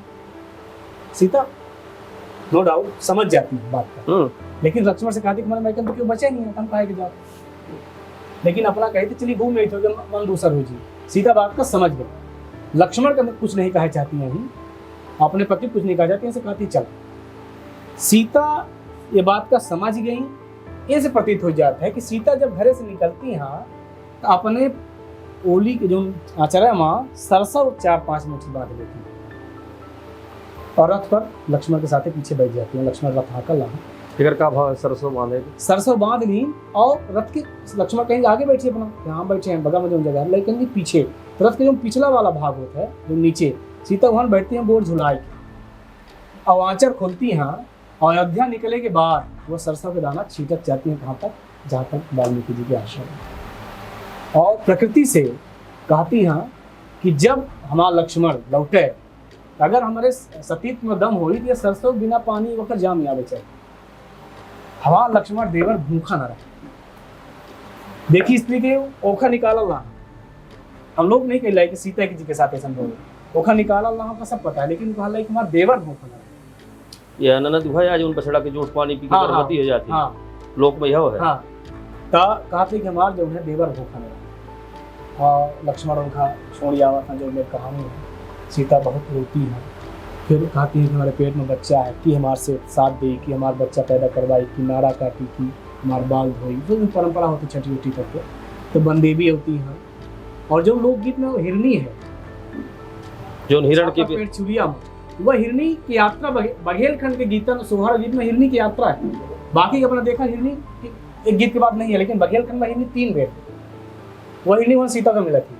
कहा कि हम सताए गए, जोने के पति का राजा दशरथ शिकार कहा थी कि वो अयोध्या में ठीक हमारे पति के मार दिन पाले रहे, तब मराई खातिर पाले रहे, साधु महात्मा एक सामंती व्यवस्था के विरुद्ध वह होता है, सामंती व्यवस्था के विरुद्ध बिल्कुल है। और वह हम मानी थे कि दशरथ राम वाला बात तब हो, हम लोग के मानी थे, लेकिन बात ऐसे कही गई राम के बहाने, क्योंकि राम के बहाने बात कही गई दूर तक जाई। हाँ, दूर तक जाई। और बहुत सारे लोग शोर शराबा, हम अपना कह दी कि बद्री भैया ऐसा कहीं तो बुरा लगी व्यक्तिगत, कौन व्यापक चित्र के बारे में उदाहरण कहा तक क्यों हो। आज उतने बड़े व्यापक चित्र को लोग समेटने लगे कि राम पर कुछ बोल दे, कुछ बात हो जाए, जौने देश में चरक संहिता और सब समझी जाती, सम्मान मिला, वो देश में राम पर अलग जैसे विचार आ जाता है, वैसे लोग पागल हो जाते हैं। लेकिन लोग में देखी कि कहाँ नहीं है। अपना देखा कि जब सीता जी का हिरणी मिला थी तो कहा कि हाँ अपना साथ दे, हिरणी उन्हें तो वाल्मीकि आश्रम तक ले जाती, सीता जी का वहाँ लड़की बच्चा हो वहाँ पे सिखौती हैं। अपना की कहानी देखा कि हिरणी जब सीता जी का राम सब सेना के साथ बुलावा जाता था, सीता जी एक शब्द यूज करती हैं जो भगीनी खतरनाक गाड़ी है, दुसाध। हाँ, सीता कबो कहो राम खातिर कुछ नहीं कहे, लेकिन एक जगह कहती हैं लोग गीत में सोहर में है कि हम वो दुसाध के जो लौकुश हैं, वो कहा था कि पिताजी आए हैं और हमका पता नहीं रहा कि हमारे पिताजी राम आए। बाप हमारा गुरुदेव बताए ना, वो आए यहाँ तो चली महतारी एक बेर पिताजी का देख ले। तब सीता कहती है कि हम दुसाध के मुंह नहीं देखे चाहते। वाल्मीकि समझावा था कि नहीं, अब तुम्हारा राज होगा यह है, अब लड़का को तुम लाई जा, लड़के ही जंगल में कब तक रहेंगे, लाई जा राम की लड़के आए तो उनका हिस्से और जो जमीन संपत्ति में और राजा बन गए। तो सीता कहती है कि हम तो न जाओ। और जब जैसे लड़का राम आए और वैसे लड़का आएगा, तुरंत जब उन्होंने उत्सुकता से बताएं कि पिताजी आए, तो उन्हीं समय हम समझ गए कि लड़का हमारा अब नहीं रहेगा। सीता जी कहती हैं कि आखिरकार लड़का बापे के हुई, कहे कि उनका पितृपक्षात्मक सत्ता है, सत्ता मिलल रही। तो कहती है कि हम लड़कन का वहीं से जैसा लड़का उत्सुकता क्या से कहीं कि पिताजी आए, वैसे हम समझ गए कि लड़का हमारा नहीं रहेगी, लड़का तो हमारा नहीं आई, तो लड़के हम छोड़ देंगे। अपना कही लागे बार बार, हमारा लक्ष्मण देवर कहा है बार बार कि चली, तो हम अयोध्या कहती मुंह करके 3 कदम चलो, और 3 परग में अगर ये धरती नहीं फट गए, हम अयोध्या में जाओ और राम के दासी बन के रहो। और लोकगीत में है कि सीता 3 कदम चलती है और इतना आशा हुई जाता है समाज का, लोग का, कि धरती फट जाती है और सीता समा जाती है। एक गीत ईंट खत्म हो जाती है, राम रोवा था, राम पश्चाताप करा था, और बाकी सब लोगों के अयोध्या चले जाता। एक गीत और गाय खत्म होता है, हिरणी पुनः आवत है सीता के लगे। सीता रथ पर बैठ के लक्ष्मण के साथ वह मेरे जा रही है, हिरणी आके रथ रोक दी थी और सीता जी से कहा थी कि जब अपना के साथ देगा क्यों तैयार नहीं, तब हम साथ दें। अब जब हमारे साथ दे के बारी आई, अपना के तराज मिल गया, हमका कहा हमारा पति मिली, हमारे पति के खाल पे खंजनी बन गई, तो कहा हम खंजनी ले ली। अपना के मौसम साथ दें, अपना जब अकेले रहे, और जब हमारे साथ दे के बारी आई, पूरे स्त्री समाज के साथ दे के बारी आई, तो अपना रथ में बैठ के फिर चल रहे पीछे पीछे।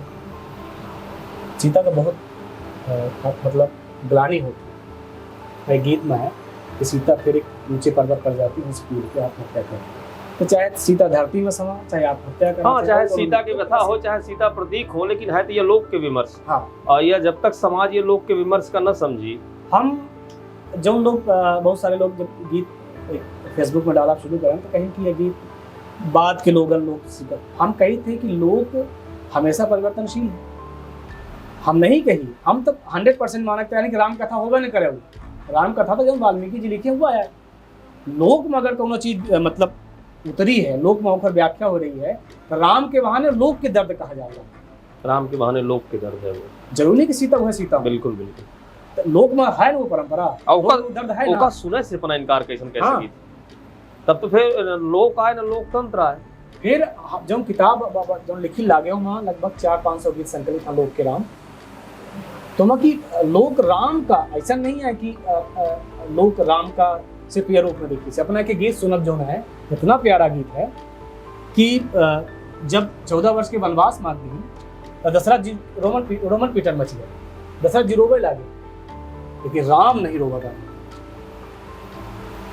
है कि राम चाहते तो राजा मतलब घोषणा हो चुकी एक तरह से, चाहते तो दबदबा बना के कुछ पहले से कर रहे हैं, उनका सेना उनके पक्ष में रही, सब कह लेते हैं, लेकिन राम नहीं रोए। वहाँ है कि कैकेयी के को भवन में दशरथ अचेत पड़े हैं और कैकेयी बैठी हैं। राम जा था, देखा था और बड़े निरीह निगाह से दशरथ का देखा था कि हमारे पिता अय्या में पड़े हैं दशरथ। इतनी सामान्य बात था। और महतारी से कहा था का करे हमका, तो बताते हैं कि उनका 14 वर्ष के वनवास अय्या है। तो राम एक शब्द नहीं कहते हैं और चले आवा था अपने महतारी गोड़े गए कौशल्या के। कौशल्या कहती हैं कि आज न जा, काल चले जाए।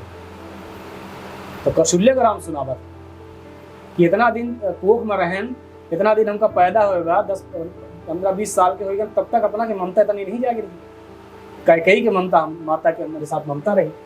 और आज जब हम जेल लागे अपना के अंदर ऐसे कौन चीज है जो काल है कि आज रुक जा। आवाज रुका का मतलब वहां से है कि आज रुक जा तो कल जनता जो है वह तुम्हारे पक्ष में खड़ी हो जाएगी।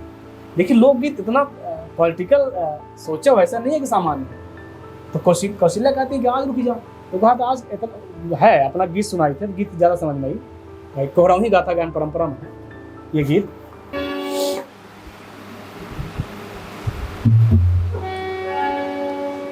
कि आजू रहा, अरे आजू रहा रघुबारा मोरे प्यारे, आजू रहा रघुबारा मोरे प्यारे, आजू रहा।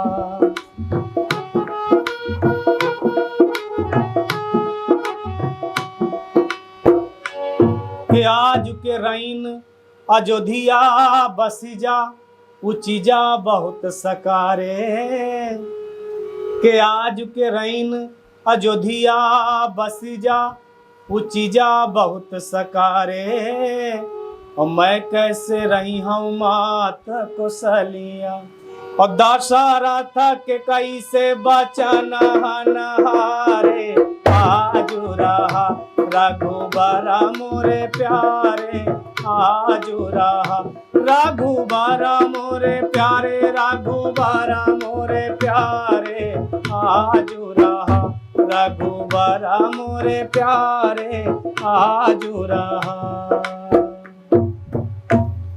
कि 9-10 मास गर्भ मां राख्यू, और तब न कहियो मोहि भारे, प्रिय कि 9-10 मास गर्भ मां राख्यू, तब न कहियो मोहि भारे, और जब रथ हाँकि चलन मधुबन का, और ताबै कहियो माता राखियाँ के तारे, आजू रहा रघुबरा मोरे प्यारे, आजू रहा रघुबरा मोरे प्यारे, आजू रहा।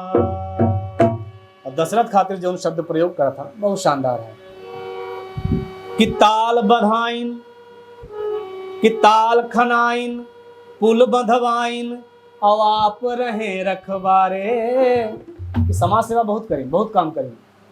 ताल खनाइन, पुल बंधवाइन, आप रहे रखबारे, और तानिबान सरिमन का मारिन, ओही दीना के कई हमका देश से निकारे, आजू रहा रघुबरा मोरे प्यारे, आजू रहा रघुबरा मोरा प्यारे, रघुबरा मोरे प्यारे, आजू रहा रघुबरा मोरे प्यारे, आजू रहा रघुबरा मोरे प्यारे, आजू रहा। कबीर कैसे हैं लोग? राम को तो कबीर पर तब निर्गुण वाला होएगा। कबीर अपना देखा जाए तो बघेलखंड में कर्मा में, कोलदहका में, कोल जनजाति के बहुत सारे गानन में निर्गुण परंपरा है, निर्गुण गीत है, और एक से एक उत्तम गीत है। और बघेलखंड के फाग गायन परंपरा में अपना का लेजम माँ, चौताल माँ और डग्गा माँ बहुत सारे कबीरपंथी गीत या निर्गुण परंपरा के उनके वाले गीत अपना का बहुत मिल गए हैं, और सब लोग के हिसाब से मिले। एक फाग सुनाने वाले थे कोई, हो सकता है 2 लाइन का? आप तो हो गए, हो गया। चली एक अंजुरी सुन ली जाए, बड़ी मांग होती जब अपना आई थी कबूतर। ठीक है कि अंजुरी जो है सुनाई था। आरदी के रंगी रे चुनारी, छोड़ाए नाही छूटाए,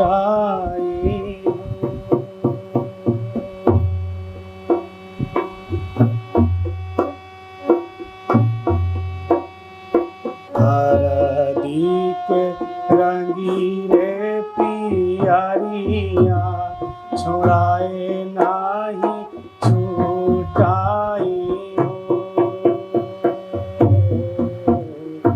हरदी के रंगी रे पियारिया, छोड़ाए नाही छूटाए।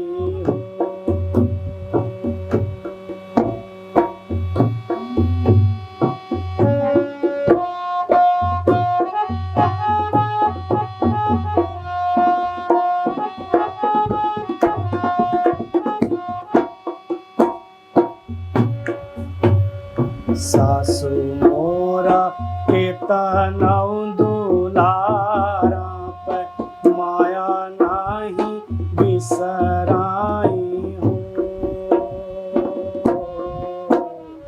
सासू मोरा के तनौ दुलारा पे माया नाही बिसराई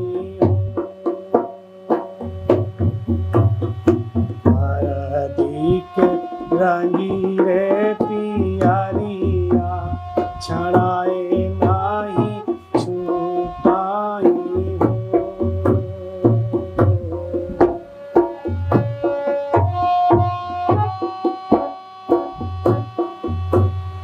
ससुरु सुदिन लैके आमे पे बाबू नहीं ठेंगाई हो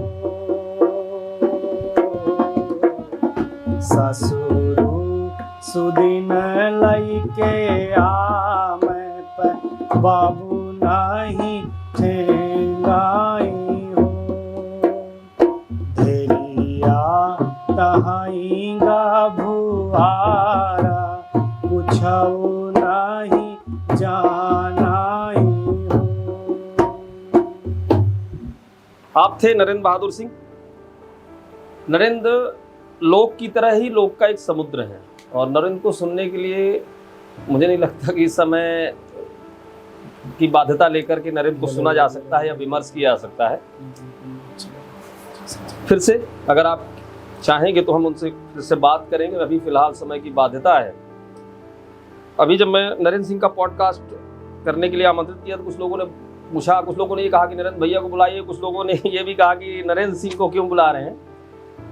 मैं पहली बात तो ये कि इन सब चीज़ों में पहले भी नहीं था और अब तो मैं इस जगह पे ये कह सकता हूँ कि जिस तरह से नरेंद्र जी रहे हैं या कोई भी जो अपनी बात कहना चाहता है हमारे चैनल पर, और मैंने शुरुआत में ही कुछ बातें आपसे कह दी नरेंद्र के विषय में कि जो शख्स जिस तरह से लोग को जी करके, और इस अवस्था में तब जब मुझे लगता है कि बहुत मुश्किल था ये सब कर पाना, जितना उन्होंने सहेजा है आने वाली पीढ़ी के लिए, आने वाले साहित्य के लिए, और उन सब पर एक बड़ा विमर्श होगा। तो नरेंद्र यहाँ पे बैठे हुए हैं। गोपाल दास नीरज की कुछ कविताएं मैंने बीच में पढ़ी थी, उनकी कविताओं से ही इस पॉडकास्ट का फिलहाल मैं समापन करता हूँ। नीरज जी कहीं पर लिखते हैं कि जो कलंकित कभी नहीं होते वो बंदित कभी नहीं होते, जो कलंकित कभी नहीं होते वो बंदित कभी नहीं होते, जिनको घायल किया न सूलों ने वो सुगंधित कभी नहीं होते, फूल की उम्र अगर बड़ी होती भ्रंग मोहित कभी नहीं होते। भ्रंग आदमी भंवरा होता है। जो कलंकित कभी नहीं होते वो बंदित कभी नहीं होते, जिनको घायल किया न सूलों ने वो सुगंधित कभी नहीं होते, फूल की उम्र अगर बड़ी होती भ्रंग मोहित कभी नहीं होते, सिर्फ आवाज ही बदलती है स्वर तिरोहित कभी नहीं होते, और लोग करते न अगर तुम्हें बदनाम तुम तो चर्चित कभी नहीं होते। चलो चलते चलाते कुछ सुना दो और उसके बाद फिर हम आज्ञा लेंगे अपने सब दर्शकों से। नरेंद्र आपका भी धन्यवाद। बाबू साहब की इस बार शायद ढोलक की थाप सुनाई थी। इसके मैंने जो यूट्यूब चैनल शुरू किया है इसमें एक पुराना वीडियो आप लोगों का था, उस टाइम पे मैंने शुरू करने की कोशिश की थी। तो एक दिन का पॉडकास्ट तो बाबू साहब का बनता है बिल्कुल, और उस दिन बाबू साहब यहाँ पे होंगे तो उस दिन सबसे बाबू साहब को भी रूबरू कराएंगे। बाबू साहब अपने आप में मेरा बहुत सम्मान है, मेरा बहुत सम्मान करते हैं वो, लेकिन उसके अलावा उनकी कला के लिए, उनकी जीवटता के लिए और उनकी सरलता के लिए बहुत मेरे मन में सम्मान है, समाज के मन में सम्मान है। चलते चलाते एक कुछ हो जाए। बिल्कुल भैया। अपने यहाँ विवाह गान परंपरा में कन्यादान गीत है और बहुत मार्मिक गीत है, कथा गीत है वो। उसकी कुछ लाइनें मैं आपको सुनाता हूँ।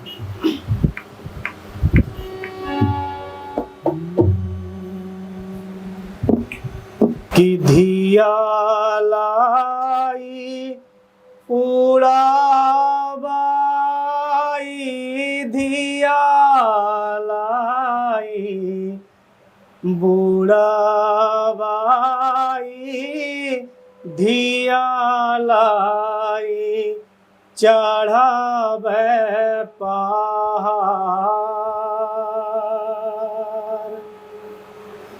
कि धिया लाई उड़ाबाई,